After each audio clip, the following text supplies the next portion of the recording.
Terima kasih sudah klik video ini. Jangan lupa subscribe.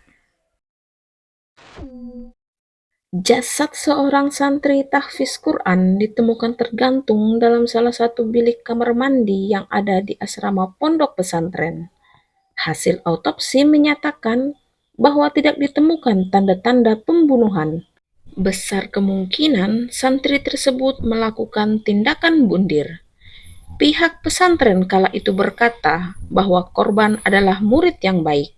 Sebagai seorang tahfiz Quran yang mengerti agama, tidak mungkin korban melakukan bundir. Ini pasti karena jin. Ya, pihak sekolah menyalahkan jin atau setan yang kemungkinan merasuki murid tersebut. 2 tahun kemudian, pada tahun 2016, Mahkamah Koroner menyatakan bahwa kematian Wan Ahmad Faris sebagai kasus pembunuhan. Sebenarnya, apakah yang terjadi? Jika bundir, apa penyebabnya? Jika dibunuh, siapa pelakunya? Berikut kisah lengkapnya.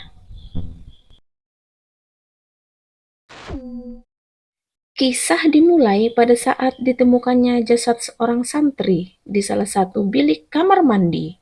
Penemuan jasad pertama kali ditemukan oleh seorang pengawas asrama bernama Zul Atfi Muhammad. Kala itu jam menunjukkan pukul setengah 10 pagi. Beliau berkeliling asrama untuk mengecek keadaan sekitar, hingga akhirnya tiba di salah satu bilik kamar mandi. Aroma busuk tercium dari salah satu bilik tersebut. Bilik dalam keadaan terkunci. Curiga dengan keadaan itu, beliau pergi mengambil kursi di luar, kemudian memanjat guna memastikan penyebab bau busuk. Betapa terkejutnya beliau ketika melihat sesosok jasad lelaki tergantung, tidak menggunakan celana, memakai baju berwarna merah, memakai jaket hitam, manakala di lehernya terdapat kain sarung yang menjerat leher. Di lantai bawah terdapat darah dan juga kotoran korban. Pihak kepolisian segera dipanggil untuk memeriksa korban dan TKP. Ketua Polis Daerah Kota Bahru, Asisten Komisaris Azam Otham, kala itu berkata dari hasil pemeriksaan terhadap jenazah, santri tersebut sudah 3 hari berada dalam kondisi menggantung. Melalui pengamatan yang dilakukan, kejadian tersebut tidak ada kaitannya dengan kasus pembunuhan, dan kasus ini diklasifikasikan sebagai kematian mendadak. Kepala pesantren menyatakan bahwa jumlah santri saat itu adalah 382 orang. Dikarenakan masa libur, sebagian telah pulang ke rumahnya masing-masing, dan tersisalah 22 orang santri.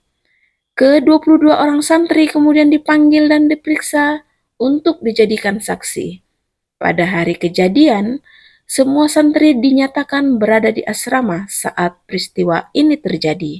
Seorang saksi santri bernama Ayadi Muhajir bin Kusairi menyatakan bahwa dirinya ada terakhir kali ke kamar mandi tersebut pada hari Sabtu, tanggal 7 Desember tahun 2013, dan mendapati bilik tersebut telah terkunci dari dalam. Namun, dirinya tidak ada mencium aroma busuk. Santri tersebut juga mengatakan bahwa kayu yang ada di dalam kamar mandi tersebut sudah ada di sana sejak 3 minggu sebelum kejadian naas tersebut terjadi.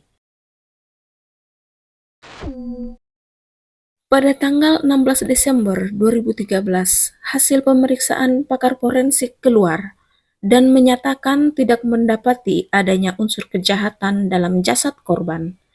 Pihak kepolisian juga menyatakan tidak menemukan senjata apapun di lokasi kejadian. Selain itu, tidak ada tanda-tanda luka fisik pada tubuh korban yang menunjukkan perkelahian atau diserang. Pimpinan pesantren Datuk Samsuri Safi menyatakan tidak menutup kemungkinan korban berbuat seperti itu dikarenakan dirinya kerasukan. Beberapa faktor mungkin dilanggar sehingga jin atau setan merasuki tubuh korban. Sebelumnya, beberapa santri juga pernah mengalami kerasukan di sekitar kawasan bilik kamar mandi. Masih menurut keterangan Datuk Syamsuri Safi, sebagai seorang penghafal Quran yang terpilih dan mengerti agama, sangat kecil kemungkinan korban melakukan tindakan bundir jika tidak dipengaruhi oleh unsur-unsur lain. Beliau juga mengatakan tidak ada unsur pembulian dalam kasus ini. Hingga akhirnya, 2 minggu setelah ditemukannya tubuh korban dalam bilik kamar mandi, pihak pesantren melakukan pembongkaran terhadap bilik tersebut dengan alasan agar tidak ada kejadian serupa dan dikarenakan beberapa santri menjadi takut jika melihat bilik tempat kejadian. Pada tanggal 26 Februari tahun 2014, keluarga korban memohon agar diadakan inquest untuk mengetahui penyebab pasti kematian putra mereka. Orang tua almarhum Ahmad Faris yakin bahwa anaknya bukan bundir, melainkan dibunuh. Terdapat banyak kejanggalan dalam kasus tersebut. Hal ini perlu dilakukan untuk membersihkan nama baik almarhum, juga untuk memulihkan kehormatan keluarga besar, di mana ternyata banyak cemoohan mereka terima berhubung almarhum sebagai seorang hafiz Quran malah memilih jalan pintas, yaitu bundir, hal yang sangat diharamkan dalam ajaran Islam. Hingga akhirnya pada tanggal 9 Juni tahun 2016, 2 tahun setelah penantian, Mahkamah Koroner menetapkan dan memutuskan bahwa penyebab kematian Ahmad Faris adalah dikarenakan dibunuh oleh orang yang identitasnya belum diketahui. Kolonel Adli Abdul Ghalib membuat keputusan tersebut setelah mendengar ulang 11 saksi kejadian, keterangan polisi, dan juga keterangan dari pihak pesantren.